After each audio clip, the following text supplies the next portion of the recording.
10h30, Intégral Placement. 100% placement, 100% BFM Business. Et la gestion collective, toujours à la une d'Intégral Placement, juste avant le journal de midi, grâce aux équipes notamment de Morningstar. Thomas Lancereau est en ligne avec nous. Bonjour Thomas. Bonjour Cédric. Directeur de l'analyse des fonds chez Morningstar. Et aujourd'hui, vous avez envie de nous parler de l'exposition de la société Franklin Templeton à la dette ukrainienne. C'est un sujet d'actualité. Oui, c'est vrai que la société Franklin Templeton a fait un gros pari sur l'Ukraine en 2013 et elle est devenue l'un des principaux créanciers du gouvernement. Selon certaines estimations, elle détiendrait environ un tiers du total de la dette ukrainienne libellée en dollars américains. Il y a du coup de quoi être inquiet ou pas ? Alors c'est vrai qu'il s'agit de sommes importantes. Elles sont toutefois à relativiser au regard des actifs gérés par Franklin Templeton et en particulier la gestion obligataire seule représente environ 200 milliards de dollars d'actifs gérés. Deux fonds en particulier de la société qui sont très populaires en Europe, le fonds Templeton Global Total Return et le Templeton Global Bond Fund sont particulièrement exposés à la dette ukrainienne, mais là encore, il faut relativiser puisque ces deux fonds ont respectivement 27 et 30 milliards d'euros sous gestion. Donc si on rapporte cette exposition à leur taille, l'exposition à l'Ukraine est de l'ordre de 2% pour les deux fonds.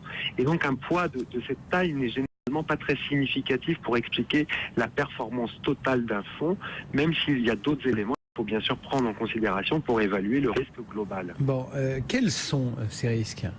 Alors, on distingue généralement deux types de risques. Le risque de liquidité, d'une part, et le risque de crédit, c'est-à-dire le risque de défaut.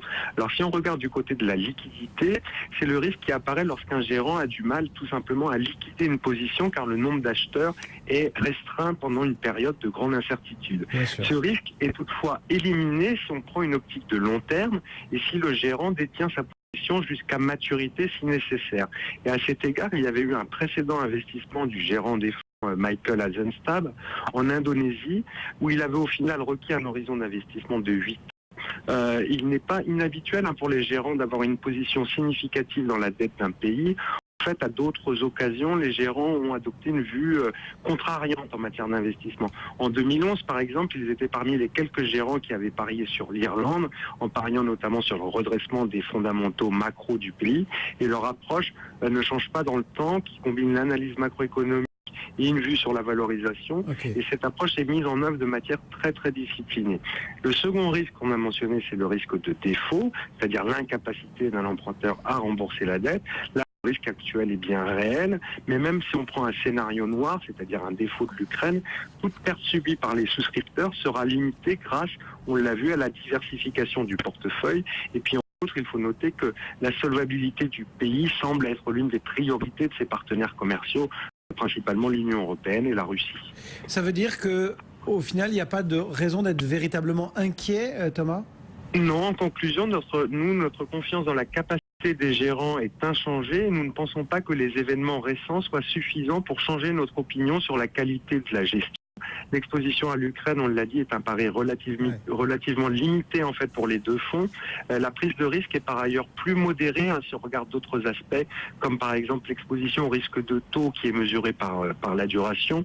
Eh bien, ce risque, lui, il est bien plus faible que d'autres fonds de la moyenne de la catégorie et on sait aussi que les gérants du fonds ont eu raison à d'autres occasions, ils ont montré leur capacité à anticiper les mouvements de marché, comme l'illustre le très bon niveau de performance ajusté du risque au fil des ans. Et donc en tout état de cause, il faut que les investisseurs soient confortables avec le niveau de risque dans les deux fonds, mais en ce qui concerne leur potentiel de performance sur le long terme, nous restons confiants puisque de fonds, le Global Total Return est noté bronze par les analystes Morningstar, tandis que le Global Bond, lui, a une note des analystes Morningstar de Silver. Et bien voilà pour ce point très complet fait sur l'exposition de la société Franklin Templeton à la dette ukrainienne. Merci beaucoup Thomas Lancereau chez Morningstar. Justement.